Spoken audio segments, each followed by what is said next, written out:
Hi, I'm Ron Schnese, and this is my presentation on harm reduction. It saves lives. With the rise of opiate use here in America and across the world, including fentanyl and carfentanil, which is 1,000 times stronger than fentanyl, overdose deaths have been steadily increasing. In the past 6 years alone, overdose deaths have raised 29.6%. Most people have an idea of what they think an addict looks like. They would be wrong. These are our brothers, our friends, our mothers, our children. They are me. I am an addict. I'm living in recovery, and I am alive today. According to the CDC, like I said, 29.6% increase in the last 6 years alone of overdose deaths. And to put those numbers into context, that means in March of 2015, there was over 48,000 overdose deaths.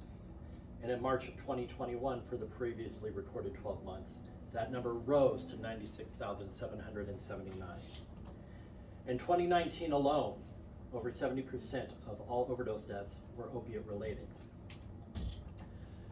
The Substance Use and Mental Health Services Administration has shown that for the past 10 years, there has been a steady increase in substance use disorder within people aged 12 and up. As this disease progresses, tolerance is acquired. If there's a higher tolerance, that means a higher dosage must be used to maintain the same high. Progression of this drug or this disease can also lead to IV use and sharing needles. 20% of AIDS cases and upwards of 55% of Hep C cases can be attributed to injection use. In 2019, a study done by JAMA Pediatrics surveyed information from 2000 to 2017, and it showed that in 2017, 1/3 of children removed and were placed into the foster care system due to parental substance use. And in most cases, those children were under 5. Since 2012, removal has declined in other quantifiers throughout the foster care system. However, removal for substance use continues to rise. So what can be done? There's been an amazing drug called Narcan, which is released and is available today. It temporarily reverses the effects of an opioid overdose because you cannot seek help if you are dead. A 2013 study showed higher implementation compared to no implementation in neighborhoods showed a 46% reduction in overdose deaths. And another study suggested that those who were trained on Narcan injected drugs less often and were more likely to seek help and often enter treatment within 6 months of being trained. Medication-assisted treatment is another form of harm reduction that can be used when combined with at least an outpatient level of treatment so they can address coping mechanisms, triggers and urges, and any traumas that can be helped by a counselor. The types of MAT include buprenorphine, methadone, naltrexone, and these are prescribed by a doctor, monitored, and dispersed in a controlled environment. These help control the cravings to opiates, which are very difficult to overcome alone. An exit strategy should be implemented where the doctor minimizes dosage and the client is physically able to quit. Sometimes somebody just isn't ready though, and we have to be willing to meet them where they're at. So we've offered syringe exchange to help stop the spread of hepatitis C and HIV. Also, safe injection sites can be used. These are a controlled environment where people are able to come and use in a safe, clean, sanitary environment where signs of an overdose will be noticed by staff and proper emergency services can be contacted. So how do we implement all of this into our lives? I myself take part in my own personal outreach experiences with Southern Nevada Health District out in the homeless camps in the tunnels here in Las Vegas.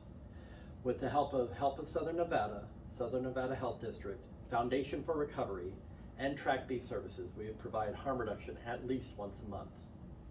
Other things can be done too. You can contact your clergy, you can contact your fire department, and members of your congressional house, places of worship. Ask these people to help increase outreach. The money is there, the grant funding is there. We just need help to do it. Your employer can also help with recovery. Nevada is one of 3 states with a workplace recovery initiative. It is endorsed by Governor Steve Sisolak and also help founded by the Department of Health and Human Services and Foundation for Recovery.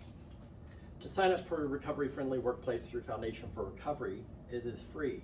Businesses sign up and incorporate recovery practices into their business model. This helps to keep employee retention, cut costs of absenteeism, and provide a more caring workplace. What can you do?